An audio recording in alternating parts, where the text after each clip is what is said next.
Hi, this is Joe Hada here with an OVI tip from OACDO.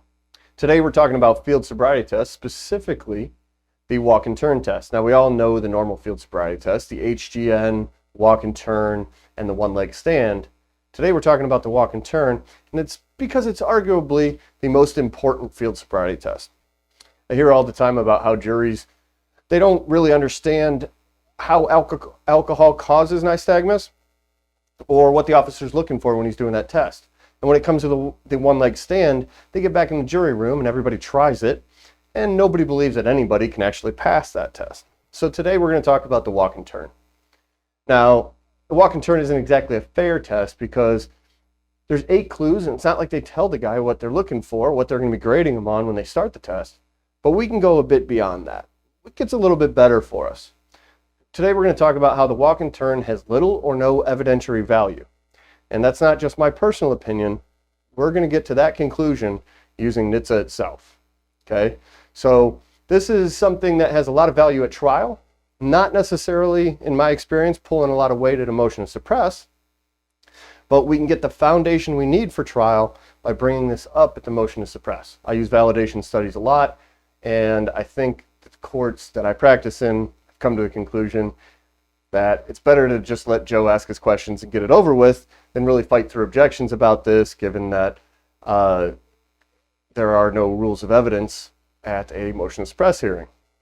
So what I do is I start with the officer and I say, isn't it true that most people under the legal limit fail the walk and turn test? Question sounds awful to the officer. He says, no, of course, people over the limit fail the test, but people under the limit pass the test, which is exactly what we want, because then we bring up this validation study, this NHTSA validation study.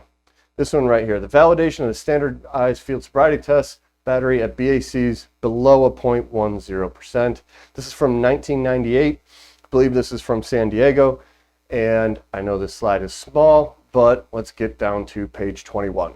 Page 21 shows you the matrices associated with these 3 field sobriety tests. And in each one, they've got the data from the study on each of the tests. Now, these matrices come from, they come from the data here, but they would mirror the arrest matrix that used to be in the student manual. That arrest matrix has been removed. They replaced it with some clip art in 2018. But prior to that, they had an arrest matrix about whether or not you should make an arrest. And it was great to show that, but unfortunately they removed it because I think the defense was having too much fun with it. So we're going to focus in on the walk and turn. Now, as you can see, the key numbers here are highlighted. Up at the top, we've got more than 2 clues, greater than or equal to 2 clues on the walk and turn. But what the important part here is this group of people. This group of people with a BAC less than a 0.08. So these are people under the limit. And when they did the study, they tested 76 people who were under the limit. And of those 76 people who were under the legal limit, we can show the officer that 40 of those people had more than 2 clues, had 2 or more clues, constituting a fail of the walk and turn test. So the conclusion here is most of the people under the legal limit fail the walk and turn test. Now that's great because we got this evidence in. We have this on the record in our motion to suppress. Now we can go a step further or we can wait for trial. But the next part is where we get the true value here. We take over to the DUI Bible, the student manual, what these officers are trained on. Now we're in session 7. I think it's page 15, slide 15. They talk about the simplicity of field sobriety tests. Field sobriety tests should be reasonably simple for the average person to complete as instructed when sober. So yeah, they should be simple, and people who are sober should be passing those tests. But the language gets just a little bit better for us.